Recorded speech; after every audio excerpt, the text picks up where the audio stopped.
Okay, so this piece right here is the transmission pulley, I believe it's called. So there's a little pin there. Let me bring this to the light so you can see it better. The little square pin goes inside that little square notch there once it's on the shaft. And this washer here goes on the back side, not the yellow side. I painted this yellow so I know which way to face it when I put it back on. So the yellow side's going to face the engine. I don't know if that has to do with anything. Not sure if the pulleys are the pulleys are the same size. Yeah, that's right. So I'll take a sneak peek under here. So that right there is the shaft that goes into the transmission, I guess, and it turns the wheels and it turns the tines in the back. So I'm just going to show you why I'm changing this. I'll just point to what I'm going to change. So this, hopefully that's in focus.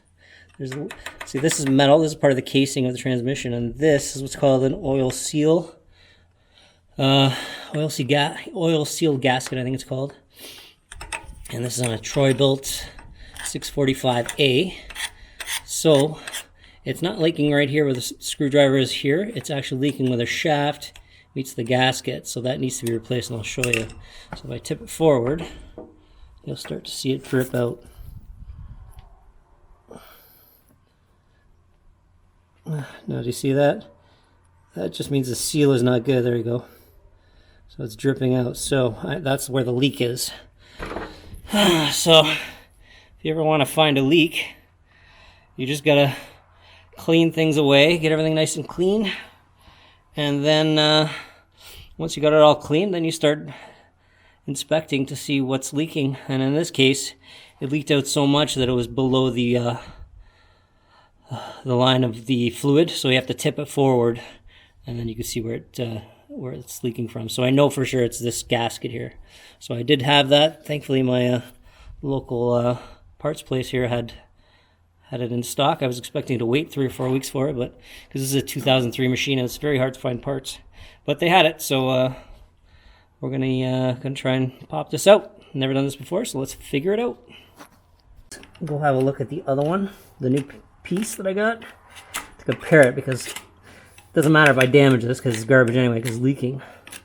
So I'll probably mangle it out and then put the new one in and go from there. I think what I'm going to do is get some sandpaper, like really fine grit, like 320, and 4 something if I have it, just to sand off this. That way there's no contamination. I want to get it as clean as possible before I pry the old oil gasket off.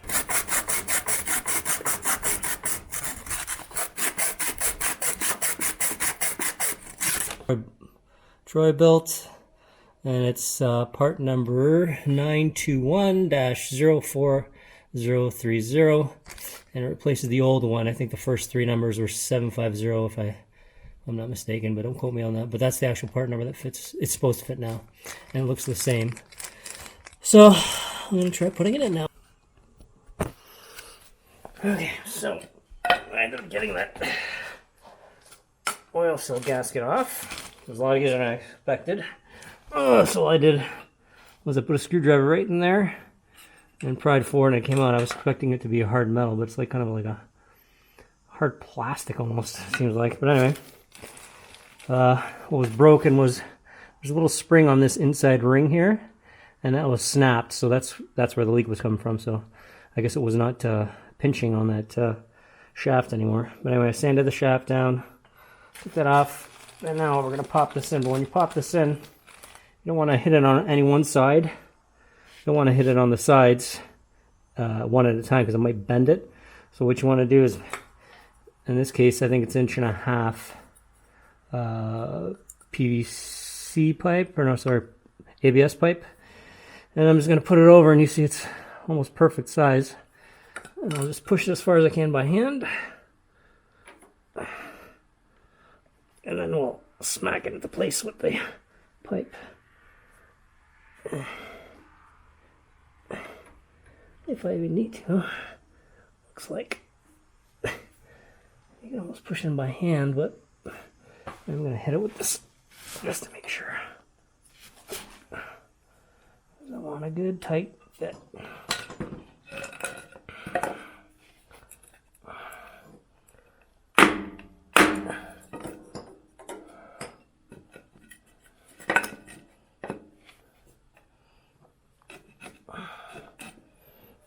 Make sure I'm on it.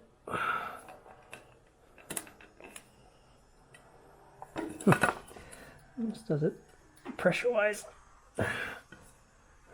Another shot just to be safe. This way.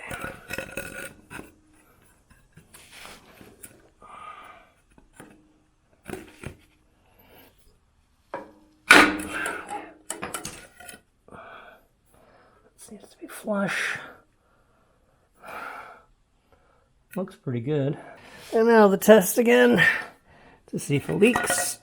I'm gonna pull this forward just in case. So keeping in mind before, leak would come from where the shaft meets the gasket there, not on the bottom. So let's tip it forward and see what happens. Cross your fingers and your toes. So there it is.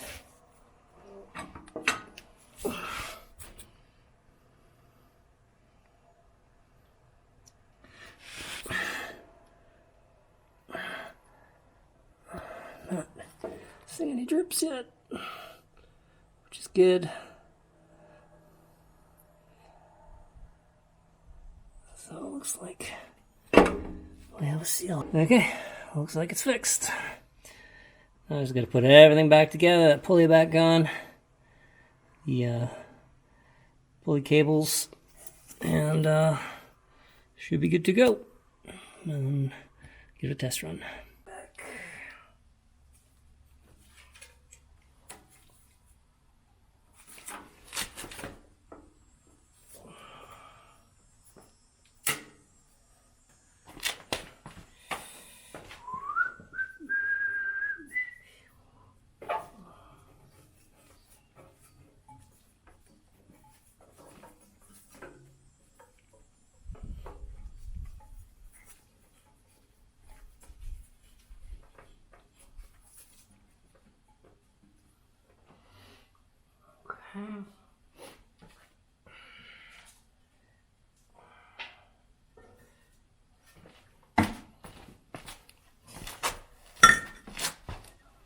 Okay.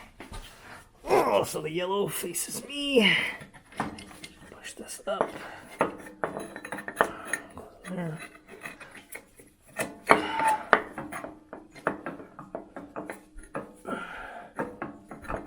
Okay, that's in. Now this one.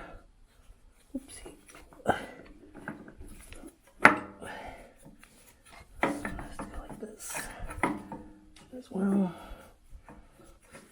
Turn, line up these pins. Okay, so there are, see this, try to hold this as steady as I can, but there's a little notch here, right where my screwdriver is, and there's a little notch in the drive shaft. They're the same. So we're going to try to line those up and see how it goes together. Alright,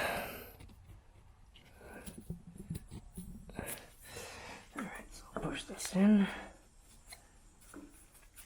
It's pretty close.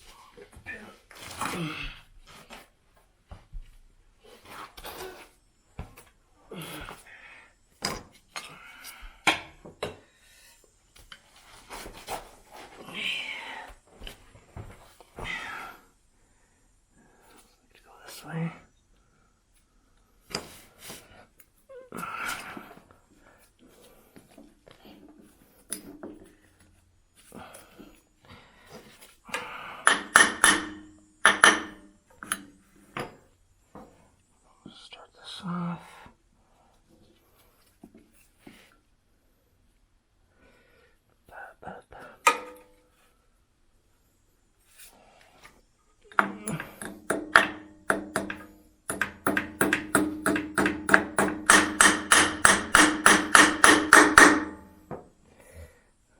Okay, that looks decent. Now we're gonna put that spring on.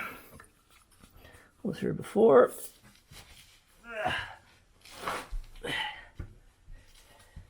Okay, everything looks good. That one's up. This is on. Okay.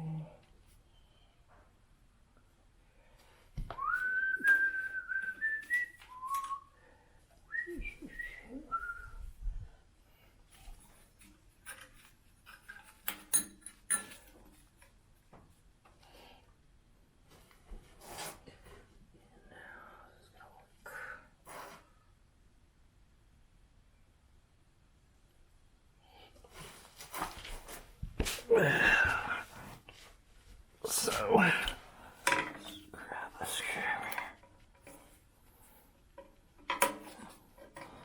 Okay, easy enough.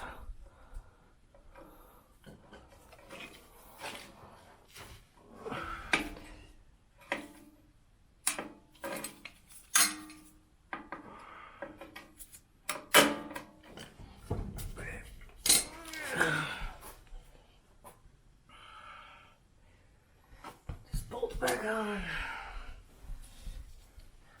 Just tightens everything up.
Pretty good. Now there's a plate that goes underneath here that protects everything. But before I do that, I'm going to fill up the reservoir with oil or gear oil. And then give it a test run, and then I'll put that plate back. That'll be it. Okay, and you only fill this up about halfway. You don't want to go over. That's all it needs. Just enough to lubricate the shafts and all that stuff. Well, it might get a little loud.